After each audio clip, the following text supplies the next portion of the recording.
I have struggled with my time at university, and although I'm in a good place now, I found first year and parts of second year stressful. I have hardly ever talked about my experiences at this time, and because of this, I feel like I'm still carrying them around with me. I want to write this piece to make my experiences public, remove my ownership of them, and hopefully theirs over me. I want to be a new person, and it feels good to tell the truth and let go of this time of my life. The journey that led up to these events started when I was a teenager. I went to secondary school in a small town in Devon, and I hated it. I felt full of angst, and I wanted to connect with the reckless and self-destructive acts of nihilism romanticized by punk rock songs and coming-of-age films. I wanted to go to gigs, take drugs, run screaming through the streets and rebel. My peers were obsessed by the latest YouTube craze. Unadventurous, boring people, already planning out their lives to be just like their Daily Mail reading, Tory voting parents. I viewed them with contempt and longed for a friend I could lose myself with. For my foundation art degree, I finally found the disenfranchised youth. All of a sudden, I was exposed to so much: good music, drugs, and our own brand of half-cooked, nihilistic, antisocial philosophy. It was glorious. We would skip class, climb on top of the roof, and get high. This was my first real exposure to drugs, and I wore it like a badge of pride. I was out in the big wide world, experiencing what the boring people had been too scared to do, and my contempt for everyone that didn't join in my escapism grew. It's easy to view everyone else as small when you're looking down at them from the roof of a four-story building, high as a kite. I felt like I had been standing in knee-deep water all my life, and here was the sea, roaring and spitting in my face. I dove in head first. Looking back, I realized that the friends I had at the time weren't good people. They were incredibly self-destructive. They hated each other and would insult whoever left the room, but they were cool, and I idolized them. When my foundation art degree was over, I was sad to say goodbye to my brothers in arms. Still, I had completed Stoner boot camp and was ready to explore anarchy in the big city. I got into uni, and I chose Bristol. I met so many people in first year. I don't know why I chose the friends I did.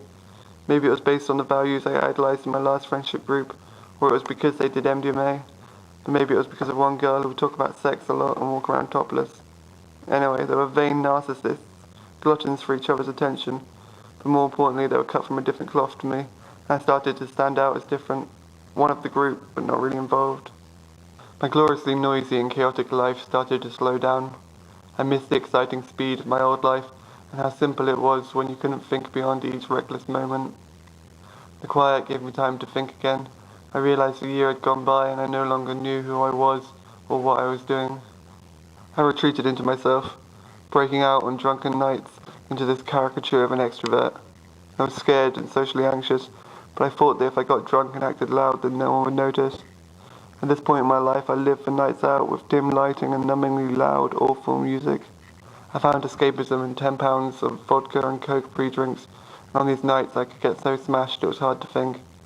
Then I could convince myself I was having fun. The problem with romanticizing escapism is you never really leave reality. My body would stay on the ground, drunkenly crashing into people and embarrassing itself. I was this mess who would periodically turn up in people's lives, get them kicked out of clubs, make their friends uncomfortable by attempting to flirt, and ultimately throw up in their house. I didn't like who I was at this time, and my friends quickly shared the same opinion. The invites dried up, and I spent more time alone. Finally, it was summer. The familiarity of the family home, combined with a break from throwing myself against a brick wall, gave me time to reevaluate my life. I admitted to myself that I wasn't enjoying university, and what had started as the reckless abandonment of youth had developed into a dangerous escapism from a life which had ultimately left me alone and depressed. I didn't want to be that person anymore, so I stopped bugging all the people I used to hang out with in first year, and I picked up off a guy I vaguely knew. A little while later I was down 30 pounds, but had introduced myself to a new social group. They were warm and welcoming, so I swapped alcohol for weed and restarted my life. Being sober still felt like work, but the blanket weed wrapped me in was so much more comfortable than the blind roller coaster alcohol offered. It gave me time to work out who I am, and I'm now at a place where I like that person. I realized that in the past I have run away from my problems instead of trying to deal with them. I wrote this piece to acknowledge the drunken idiot that I used to be. I want to share him with you, so he's no longer all mine. Hopefully I can take him out of the box I locked him in and leave him behind, along with any social neuroses or anxieties that I still carry from that time. Thank you for listening, and please rewind the tape.